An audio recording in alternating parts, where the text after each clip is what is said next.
প্রখ্যাত আলেমেরা সংসদে যায়, আমাদের মতো বক্তা চোর বাটপার জিনাখোর ঘুষ সুদের ওয়াজ করার কোনো দরকার নাই।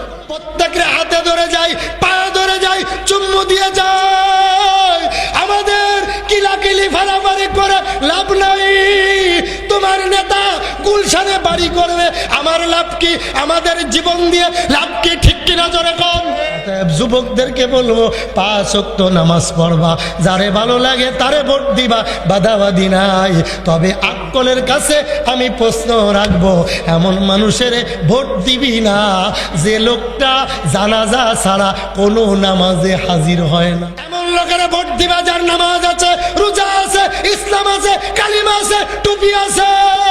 যারে ভোট দিলে কিয়ামতের দিন আপনি বাঁচতে পারেন। নামাজ পড়ি, রোজা রাখি, আমার যদি পছন্দ না করে আপনি গাঁজা কোম্পানির হেডমাস্টার, আপনি আর এক গাঁজা করে দেন, কিয়ামতের মাঠে আল্লাহ আপনারা সুমা দিব, অবশ্যই পাকড়াও করব। এই জন্য আমার আল্লাহ তাআলা ডাক দিয়ে বলেন, মা সালাকাকুম ফি সাকর ক্বালু লাম নাকু মিনাল মুসাল্লিন ওয়া লাম নাকু নুতঈমুল মিসকিন ওয়া কুননা নাকুদু মাআল কায়দিন। 4টা কাজ তোমরা করবে না, হাসতে হাসতে জান্নাতে যাবে, ঠিক কি না? 1 নম্বরে আজ থেকে নামাজ ছাড়বো না। কতক্ষণ না কেন? আজ থেকে নামাজ ছাড়বেন না। 2 নম্বরে আজ থেকে কারোর গীবাত করবেন না। রাজি আছেন কিনা? 3 নম্বরে আজ থেকে আপনি আমানতের খেয়ানত করবেন না। সমাজে এমন হাজি সাহেব আছে, বাতিজারে দেখতেই পারে না, ভাই মারা গেছে, বাতিজার জমিনটা লিখে দেয় না, এইভাবে মারা যায়। আপনারা বলেন এই লোকটা যদি জমিন ফাঁকি দিয়ে মারা যায় তাহলে জান্নাতে যাবে না জাহান্নামে যাবে? রাসূল করিম সাল্লাল্লাহু আলাইহি ওয়াসাল্লাম বলেন, আয়াতুল মুনাফিকি সালাসা, মুনাফিকের আলামত থাকবে 3টা। 1 নম্বরে কথায় কথায় মিথ্যা বলা, মুনাফিকের কয় নাম্বার আলামত? 2 নম্বরে ওয়াদা আকলাফা, ওয়াদা করে ভঙ্গ করা, মুনাফিকের কয় নাম্বার আলামত? 2 নাম্বার। আর জোরে কোন টাকা? 2 নাম্বার। ওয়াইজা তুমিনা খানা, আমানতের খেয়ানত করা, মুনাফিকের 3 নাম্বার আলামত। জোরে বলেন কয় নাম্বার? 3 নাম্বার। আমাদের এই দাউদকান্দি থানা কুমিল্লাতে এমনও হাজি সাহেব আছে, মেয়ের সম্পদ ছেলের নামে লিখে দিয়েছে। এমন হাজি সাহেব 2-1 জন আছে না নাই? কথা বল না কেন? বড় ছেলের জমি ছোট ছেলের নামে লিখে দিয়েছে, আমানতের খেয়ানত করেছে, এমন লোক আছে না নাই? আরো জোরে কোন? নবীজি আবার 4 নম্বরে বলেন, ওয়াইজা কানা উমুরুকুম শিরারাকুম আগনিয়াকুম বুখালাউকুম উমুরুকুম ইলা নিসাইকুম। ভালো করে বুঝবা, তোমাদের মাঝে 4 শ্রেণীর লোক বসবাস করবে।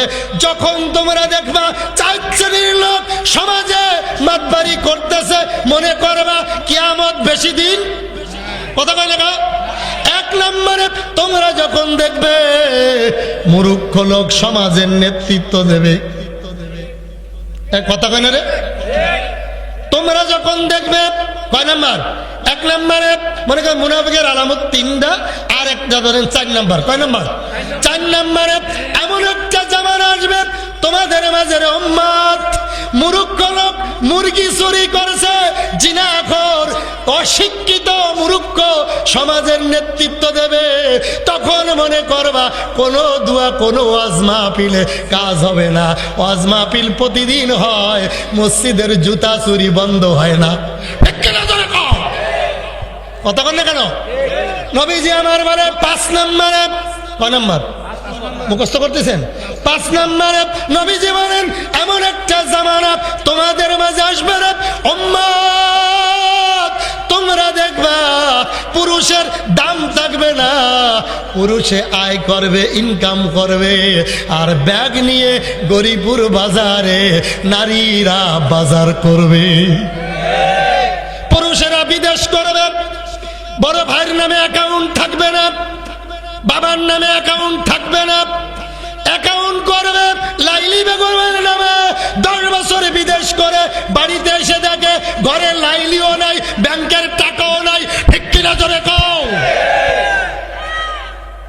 বন্ধু নবীজি আমার বলেন এমন একটা জামানা আসবে পুরুষের মূল্য কমে যাবে। দুধ বাজারে মহিলা, কাপড় বাজারে মহিলা, মাছ বাজারে মহিলা, ডাইনে মহিলা, বামে মহিলা, পিছনে মহিলা। ও মা, উপরে চাই দেই ছাদে আরো তিনটা। কথা কয় না রে? ঠিক কিনা জানে গো মুসলমান? সবাই ওয়াজ করে দাওয়াত পাইতে, আমি ওয়াজ করি জানে আমারে দাওয়াত না দেয়, কারণ আমার দাওয়াতের অভাব নাই। দাওয়াতের মালিক একমাত্র কে? হক কথা বলবো। আসাকিতুন আসাকিতু আনিল হাক্কি আশ-শাইতানু মিনাল আকরাস। যে হুজুরে হক কথা জানিও মাইরের ডরে, জেলের ডরে, নেতৃত্বের ডরে ইমামতি চলে যাবে, মানুষের দাওয়াত দেবে না, এইগুলো ভয় করে হক কথা গোপন করবে। নবীজি বলেন কিয়ামতের মাঠে বুবা শয়তান হিসেবে উঠবে, আর আগুনের কেসি দিয়ে জিহ্বা আমার আল্লাহ কেটে দেবে। ঠিক কিনা? বন্ধু গভীর মনোযোগ ভালো করে বুঝবেন। নবীজি আমার বলেন 5 নম্বর 6 নম্বরে এমন একটা জামানা তোমাদের মাঝে আসবে রে উম্মত, শতকরায় 80টা ঘরে জিনা শুরু হবে, আর যে জিনা করে ধরা খাবে ওই লোকটাই সমাজের নেতৃত্ব দেবে। কথা কয় না? ঠিক কিনা? এমন চলছে কিনা? আপনাদের দাউদ কান্দি নেই, আমি যশোরের কথা বলতেছি। আমি আনের কথা কয়ে ফেস লাগাইতাম না, এমনও ভাত খাইছি না। বন্ধ গভীর মনোযোগ ভালো করে বুঝবেন। আমার নবীজি বলেন এমন একটা জামানা আসবে তোমাদের দিকে উম্মত জান্নাতের কথা ভুলে যাবে। আমার আল্লাহ তাআলা ডাক দিয়ে বলে, এ দুনিয়ার মানুষ, কিয়ামতের দিন মানুষ 2 ভাগে বিভক্ত হবে। জোরে বলেন কয় ভাগে? 2 ভাগে। আরো জোরে? 2 ভাগে। এই হাদিসটা শেষ করে নি। 6 নম্বর 7 নম্বরে নবীজি আমার ডাক দিয়ে বলেন এমন একটা জামানা আসবে ধনী ব্যক্তিরা যাকাত ভুলে যাবে, সুদে টাকা লাগাবে। বাংলাদেশের দাউদকান্দি একজনও সুদ খায় না। কি আপনার কথা কেন কি রইনি? কথা বলো। দাউদকান্দি একজনও সুদ খায় না। দাউদকান্দি কোনো ঘুষও নাই। কথা কেন?